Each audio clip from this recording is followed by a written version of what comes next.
Selamat malam jemaat yang dikasihi Tuhan. Shalom. Salam damai sejahtera bagi kita semua. Mari kita bergabung menyatukan hati kita. Kita masuk di dalam ibadah doa pada malam hari ini. Angkatlah pujian pengagungan bagi Tuhan. Bawalah kepada Dia persembahan diri kita. Katakan, hanya Tuhan satu-satunya yang utama. Hanya Dialah yang aku perlu. Kita nyanyikan pujian ini.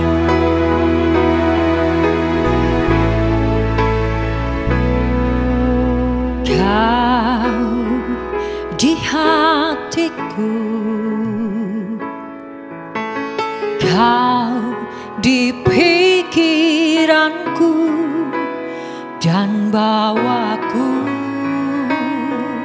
mendekat. Di mana Kau tinggal? Kau di hatiku, Kau di pikiranku, dan bawaku mendekat. Di mana Kau tinggal, ku perlu Kau Tuhan, menjamah hatiku. Ku perlu Kau Tuhan di hidupku. Hanya Engkau Tuhan mengerti hatiku. Hanya Engkau Tuhan yang ku perlu. Mari jemaat kita angkat pujian ini bersama-sama, katakan sekali lagi. Kau di hatiku, Kau di pikiranku, dan bawaku mendekat. Di mana Kau tinggal, ku perlu Kau Tuhan,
yang ku perlu.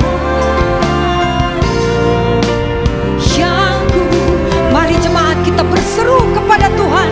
Dia mendengar seruan kita. Berseru,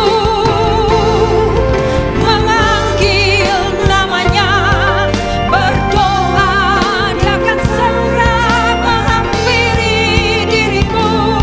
Percaya, Yesus tak jauh darimu. Dia hanya sejauh doa. Berseru, memanggil namanya, berdoa, Dia akan segera menghampiri dirimu. Percaya, Yesus tak jauh darimu. Dia hanya sejauh doa. Dia hanya sejauh doa. Dia hanya sejauh doa. Mari kita berseru kepada Dia. Dia hanya sejauh doa. Kita angkat semua doa-doa kita kepadanya. Berserulah kepada Tuhan, hai umat. Segala pergumulan kita pada hari ini bawa di bawah kaki Tuhan. Kita percaya ada pengharapan di dalam Dia. Mari kita berdoa. Kita bawa pergumulan hidup kita kepada Dia. Ya Yesus Tuhan, kami membawa hidup kami kepadamu Tuhan.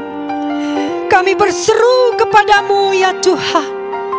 Inilah doa kami.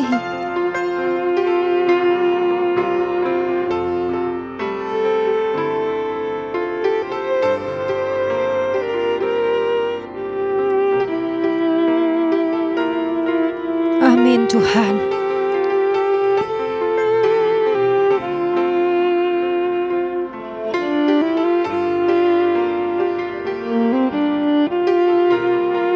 Mari saudara, kita juga mau berdoa untuk orang-orang yang sakit, yang mungkin kita tahu betapa mereka memerlukan kekuatan iman. Mereka perlu pengharapan yang daripada Tuhan. Kita bawa orang-orang yang sakit yang kita tahu, kita bawa kepada Tuhan. Mohon pertolongan, mohon kesembuhan yang Tuhan beri. Mari kita berdoa buat orang-orang yang sakit.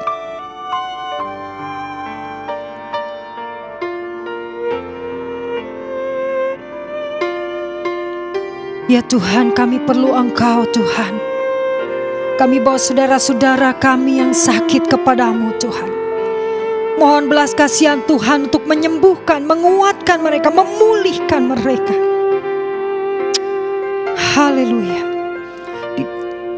Di dalam nama Tuhan Yesus Allah yang penuh dengan kuasa, kami percaya Tuhan mendengar doa kami. Mari kita juga berdoa untuk gereja-gereja yang baik secara offline maupun masih secara online. Kiranya Tuhan memberikan kekuatan kepada para hamba Tuhan supaya mereka tetap semangat di dalam mereka melayani, diberikan hikmat, marifat, kreativitas, kesehatan sehingga mereka terus melayani umatnya. Mari kita berdoa, kita dukung hamba-hamba Tuhan dan gereja-gereja seluruh tempat. Kiranya Tuhan menolong.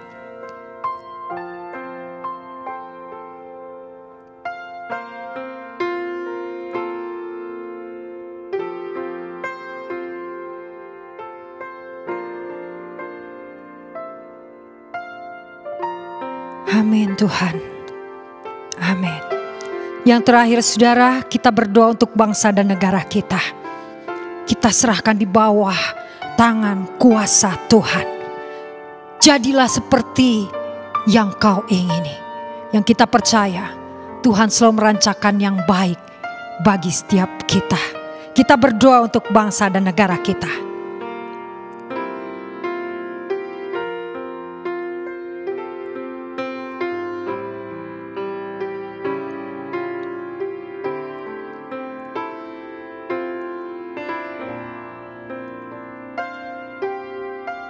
Inilah seru doa kami ya Bapa.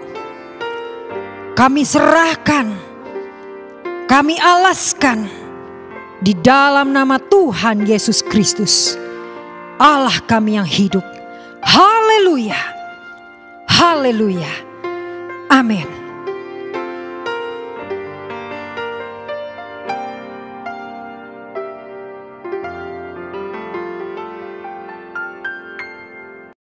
Shalom saudaraku yang terkasih di dalam Yesus Kristus. Kita bersyukur bahwa di dalam setiap kehidupan kita percaya bahwa Tuhan ada bersama dengan kita. Dan hari ini kita juga akan kembali merenungkan firman Tuhan bersama-sama. Sebelum kita merenungkan firman Tuhan, mari kita berdoa lebih dulu. Bapa di surga, kami bersyukur untuk segala kebaikan Tuhan dalam kehidupan kami.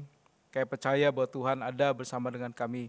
Terima kasih Tuhan, dan saat ini kami akan bersama-sama merenungkan firman-Mu. Tuhan, tolong hamba-Mu yang terbatas ini, kiranya Engkau boleh pakai menjadi berkat kebenaran firman-Mu. Dan setiap kami Bapa yang boleh mendengarkan firman-Mu, kira Tuhan juga tolong Bapa, sehingga firman Tuhan boleh mengajar, menguatkan, meneguhkan setiap kami. Terpujilah Bapa, ini doa kami, di dalam nama Tuhan Yesus kami berdoa dan mengucap syukur. Amin. Saudara-saudara yang terkasih, hari ini kita akan belajar satu tema, yaitu berseru kepada Tuhan. Dari Yeremia pasal 33 ayat yang ketiga yang berkata demikian, "Berserulah kepadaku, maka aku akan menjawab engkau dan akan memberitahukan kepadamu hal-hal yang besar dan yang tidak terpahami, yakni hal-hal yang tidak kau ketahui." Berbagilah kita saudara yang boleh membaca firman Tuhan, merenungkan dan melakukan dalam kehidupan kita sehari-hari. Nah, saudara kasih, dalam kehidupan kita sebagai manusia yang terbatas, kita diperhadapkan kepada pergumulan kehidupan kita. Hari demi hari yang kita lewati, kita tidak pernah tanpa masalah. Dan terkadang saudara, kita juga harus mengakui bahwa dalam kehidupan kita saudara, ada banyak perkara yang tidak bisa kita hadapi. Dan terkadang saudara, pertanyaan seperti ini saudara, kita kemudian memikirkan apa yang kita bisa lakukan, apa yang saya bisa lakukan. Dan jujur terkadang kita juga mengalami keputusasaan, karena memang tidak ada seorang pun yang bisa menolong dalam kehidupan kita. Nah, saudara, demikian juga dalam kehidupan Yeremia saudara. Tuhan boleh memanggil Yeremia sebagai nabi Tuhan untuk menyampaikan berita penghukuman kepada bangsa Yehuda. Dan karena inilah saudara, karena berita penghukuman kepada bangsa Yehuda inilah saudara, atau berita, bisa dikatakan berita malapetaka, yang disampaikan Tuhan melalui Yeremia, justru Yeremia malah ditangkap dan dipenjara. Kalau sudah membaca dalam kitab pasal Yeremia pasal 32 ayat pasal sebelumnya saudara, di dalam ayat yang ketiga dikatakan demikian. "Sebab Zedekia Raja Yehuda telah menahan dia di sana dengan tuduhan, 'Mengapa engkau bernubuat?' Beginilah firman Tuhan, 'Sesungguhnya aku menyerahkan kota ini ke dalam tangan Raja Babel supaya ia mendudukinya.'" Setelah Yeremia dikatakan ketika dipanggil Tuhan menyampaikan berita penghukuman kepada bangsa Yehuda, bukannya diterima oleh Raja Zedekia, tetapi justru malah ditangkap dan dimasukkan ke dalam penjara. Nah, saudara, di dalam situasi seperti ini saya percaya Yeremia pun mengalami pergumulan. Karena Yeremia mengatakan, mungkin berpikir saya melakukan hal yang benar, saya menyatakan apa yang menjadi firman Tuhan, tetapi justru malah masalah yang dia hadapi, dia malah ditangkap, di penjara. Nah, saya percaya dalam situasi seperti ini, Yeremia pun saudara punya ketakutan, kegentaran, punya kegelisahan yang luar biasa.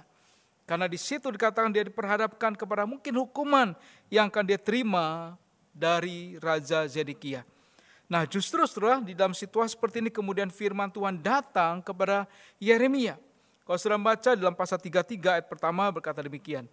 "Datanglah firman Tuhan untuk kedua kalinya kepada Yeremia ketika ia masih terkurung di pelataran penjagaan itu bunyinya. Beginilah firman Tuhan yang telah menjadikan bumi dengan membentuknya dan menegakkannya. Tuhan ialah namanya. Berserulah kepadaku, maka aku akan menjawab engkau dan akan memberitahukan kepadamu hal-hal yang besar dan yang tidak terpahami, yakni hal-hal yang tidak kau ketahui." Surah firman Tuhan berkata, justru di tengah situasi seperti ini, Tuhan berkata kepada Yeremia, "Berserulah kepadaku." Setelah di sini dikatakan di dalam situasi seperti ini Tuhan menyatakan kepada Yeremia bagaimana apa yang akan dilakukan Yeremia, seharusnya apa yang dilakukan Yeremia. Ini juga sebenarnya merupakan firman yang harus dikatakan dilakukan oleh bangsa Yehuda di tengah situasi yang tidak mudah bagi bangsa Yehuda, diperhadapkan kepada penghukuman. Saudara, memang sebagai bangsa yang diberkati Tuhan, saya katakan dipilih oleh Tuhan, seharusnya bangsa Yehuda adalah menjadi bangsa yang mencintai Tuhan, yang mengutamakan Tuhan. Tetapi oleh karena bangsa Yehuda tidak takut kepada Tuhan, bahkan justru tidak hidup sesuai dengan kebenaran firman Tuhan, maka akhirnya Tuhan menyatakan penghukuman kepada bangsa Yehuda ini. Nah, setelah dari bagian firman Tuhan kita akan belajar dua hal yang penting. Bagaimana dalam situasi kita terjepit, dalam situasi kita punya pergumulan masalah, kita diajarkan dua hal dari bagian firman Tuhan. Soal yang pertama, saudara, dikatakan kita harus berseru kepada Tuhan dan belajar berpegang pada janji Tuhan. Di dalam situasi seperti ini, saudara, kita boleh belajar berpegang pada janji Tuhan. Firman Tuhan katakan, berserulah kepadaku, maka aku akan menjawab engkau. Saudara, inilah janji Tuhan didasarkan bukan karena dikatakan kehebatan daripada Yeremia itu sendiri, tetapi saudara, janji Tuhan yang didasarkan kepada pribadi Allah yang besar, yaitu pribadi Allah sang pencipta langit dan bumi yang memelihara akan alam semesta ini. Yeremia 33:2 berkata sekali lagi, beginilah firman Tuhan yang telah menjadikan bumi dengan membentuknya dan menegakkannya, Tuhan ialah namanya. Setelah Tuhan mengatakan, akulah Allah yang telah menjadikan langit dan bumi. Tuhan ialah namaku. Baru Tuhan katakan, berserulah kepadaku. Setelah firman Tuhan mengajarkan kepada kita, saudara, di dalam situasi apapun, dalam situasi kita terjepit, mari kita berseru kepada Tuhan. Saudara, kenapa? Karena Tuhan Allah adalah Allah yang menciptakan langit dan bumi. Allah yang menegakkannya. Jadi bukan hanya Allah yang menciptakan langit dan bumi, kemudian meninggalkannya. Tetapi Allah yang tetap memelihara, tetap menjaga, bahkan menjaga alam semesta ini tetap berjalan sebagaimana mestinya. Saudara bisa bayangkan kalau misalkan matahari tidak pada tempatnya. Kalau pagi hari ternyata matahari tidak terbit, kita bisa bayangkan apa yang terjadi. Kalau misalkan saudara planet-planet tidak pada orbitnya, maka mungkin terjadi kekacauan termasuk di dalam bumi ini di mana kita tinggal. Tapi Tuhan ciptakan dan Tuhan pelihara semua. Bahkan bukan hanya alam semesta, tetapi juga Allah memelihara di dalam kehidupan kita. Tuhan adalah nama pribadi Allah yang besar. Allah yang telah menyatakan diri kepada bangsa Israel. Allah yang juga telah menyatakan diri dikatakan melalui anak yang tunggal Tuhan Yesus dalam kehidupan kita. Dari sini saudara, Tuhan menyatakan bahwa Allah yang besar itulah yang akan menjawab, akan menolong dalam kehidupan kita. Dan biarlah firman Tuhan ini juga boleh mengajarkan kepada kita. Di dalam situasi apapun saudara, mari kita berseru kepada Tuhan, Allah yang kita kenal di dalam nama Tuhan Yesus Kristus. Saudara, penafsir bernama Matthew Henry berkata demikian. Sebab Tuhan ialah namanya, Allah yang membuat janji-janjinya terwujud dengan menggenapinya. Dan apabila ia menggenapi janjinya, ia dikenal dengan nama itu, yaitu Allah yang menyempurnakannya. Artinya apa, saudara? Firman Tuhan mengatakan ketika Allah menyatakan kehendaknya, ketika Allah menyatakan siapa dirinya, maka Allah akan dikenal dengan nama pribadi Allah, yaitu Tuhan Yahweh di dalam bagian firman Tuhan ini. Saudara, kalau saudara baca dalam teks, dalam apa yang kita baca ini saudara, maka di situ memakai kata Tuhan besar semua, huruf besar semua. Ini nama pribadi Tuhan, yaitu Yahweh. Kalau hanya T-nya saja yang besar, maka itu adalah kata Adonai, sebutan Tuhan secara hal yang umum. Tetapi kalau Tuhan huruf besar semua, maka itu nama pribadi Allah yang Tuhan nyatakan kepada setiap manusia, kepada umatnya yang Tuhan sudah pilih, termasuk kepada kita semua. Artinya apa, saudara? Dalam situasi seperti ini, saudara, ketika kita mengalami pergumulan, marilah berseru kepada Tuhan. Karena apa, saudara? Karena Ia akan menjawab kita. Dan kita, saudara, dikatakan akan diberikan kekuatan. Kita akan diberikan penyertaan yang ajaib di dalam kehidupan kita. Dan saya percaya, saudara, dalam situasi apapun Tuhan tetap ada bersama dengan kita. Saudara, kita tahu ketika Tuhan Yesus lahir dalam dunia, bukan hanya diberi nama Yesus, Sang Juru Selamat, Dia yang menyelamatkan manusia daripada dosa. Tetapi Tuhan Yesus yang datang dalam dunia juga diberi nama yaitu Immanuel, Saudara, kata Immanuel, saudara, berasal dari kata dua kata, yaitu Immanu dan El. El itu berarti Allah, dan Immanu itu adalah apa, saudara? Yaitu menyertai. Jadi artinya, saudara, Immanuel adalah Allah yang menyertai dalam kehidupan kita. Dan saudara, mari kita boleh percaya dalam kehidupan kita, bahwa Allah itu adalah Allah bersama dengan kita dan tidak pernah tinggalkan kita. Saudara, kemudian yang kedua, saudara, kita juga belajar percaya dalam bagian firman Tuhan, yaitu berserah pada rencana Tuhan. Berserah penuh pada rencana Tuhan. Saudara, kalau kita membaca dalam bagian firman Tuhan, dikatakan juga demikian. Ayat yang ketiga dalam ayat yang ke-B, dan akan memberitahukan kepadamu hal-hal yang besar dan yang tidak terpahami, yakni hal-hal yang tidak kau ketahui. Saudara, firman Tuhan menyatakan dalam bagian ini, saudara, sebenarnya Allah punya rencana yang terbaik bagi bangsa Israel. Ketika Tuhan menyatakan penghakiman melalui Nabi Yeremia kepada bangsa Yehuda, bukan artinya, saudara, Tuhan itu menjadi Tuhan yang kejam. Tuhan yang merencanakan hal yang buruk, kesusahan bagi bangsa Yehuda. Tetapi justru ketika Tuhan merencanakan ini, Tuhan sudah menyiapkan rencana yang terbaik bagi bangsa Yehuda. Karena itulah Tuhan mengatakan, dan akan memberitahukan kepadamu hal-hal yang besar dan yang tidak terpahami, yakni hal-hal yang tidak kau ketahui. Firman Tuhan jelas mengatakan bahwa, saudara, sebenarnya Tuhan itu dikatakan apa? Ya, Tuhan sudah merencanakan terbaik bangsa Yehuda. Kalau sudah membaca di dalam ayat-ayat selanjutnya, saudara, dalam bagian firman Tuhan, di dalam ayat yang ke-7 dikatakan, aku akan memulihkan keadaan Yehuda dan Israel dan akan membangun mereka seperti dahulu. Saudara, ketika Tuhan merencanakan akan penghakiman atau mengizinkan mereka nanti dikalahkan oleh bangsa Babel, dalam pembuangan, bukan artinya Tuhan kejam, bukan.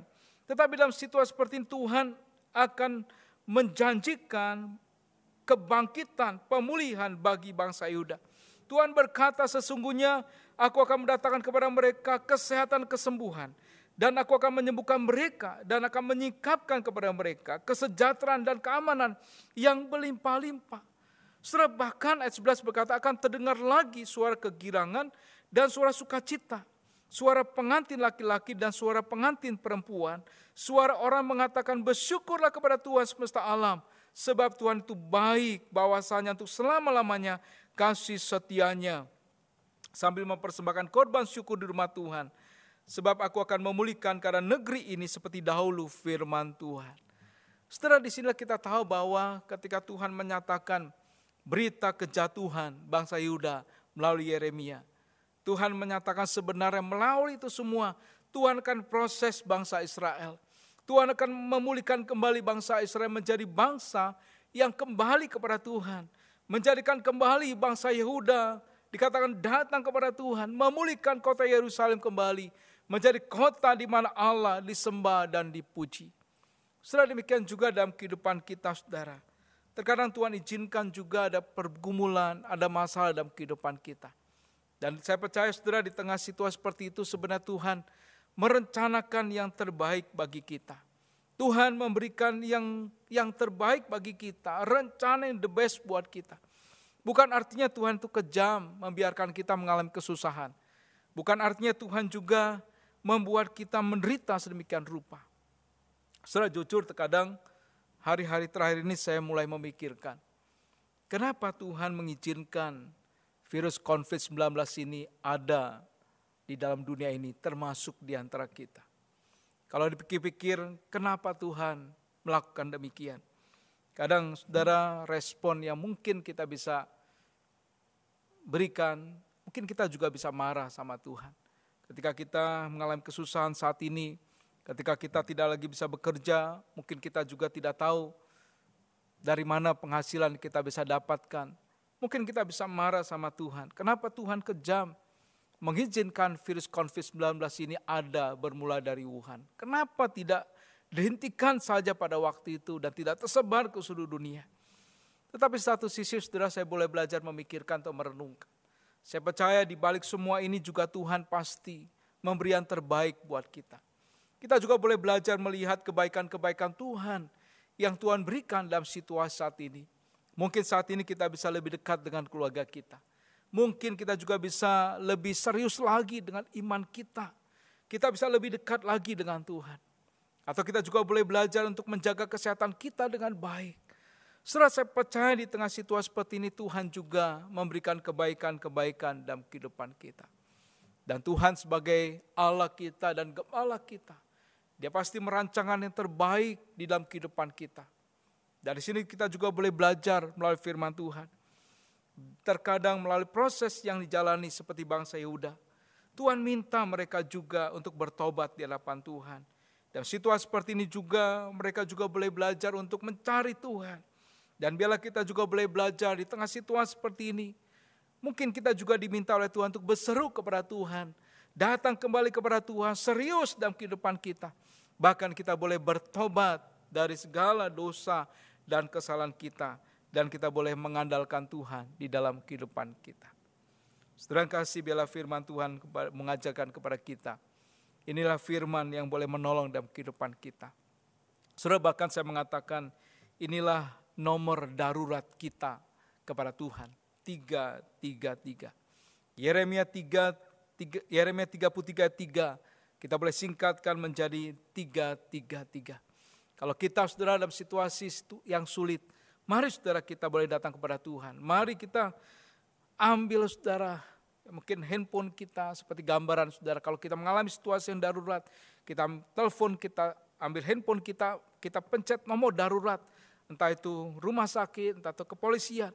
Tetapi dalam situasi dan pergumulan kita, mari saudara kita boleh pencet nomor 333, yaitu doa kepada Tuhan, berseru kepada Tuhan.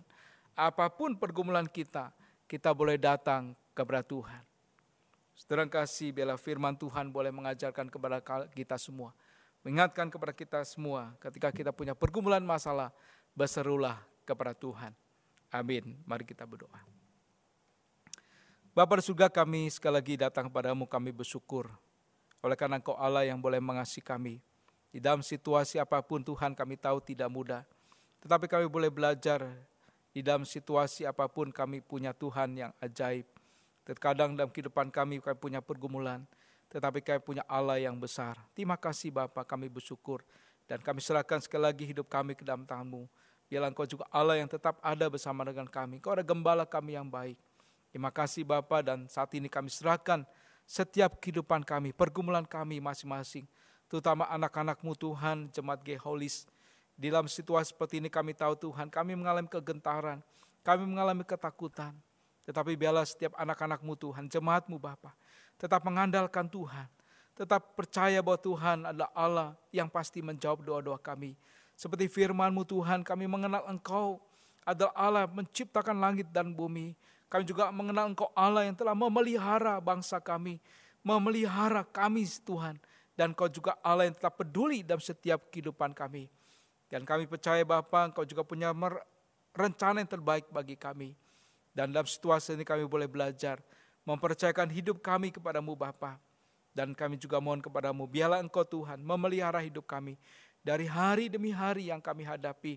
Baik kehidupan kami Tuhan, makan minum kami, baik juga studi anak-anak kami, dan juga Tuhan masa depan setiap kami serahkan kepadamu Bapa. Oh Bapa, terima kasih Tuhan, dan saat ini juga Tuhan kami akan menerima berkat daripadamu Tuhan. Mari Bapak Ibu Saudara, saya undang kita bangkit berdiri. Saudara-saudaraku yang terkasih, marilah kita datang pada Tuhan dan berseru kepada Tuhan ketika kita dalam kesusahan, dan terimalah berkat daripada Tuhan.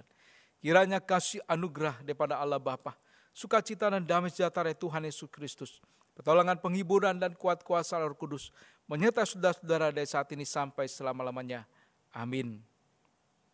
Silakan duduk saudara, mari kita satu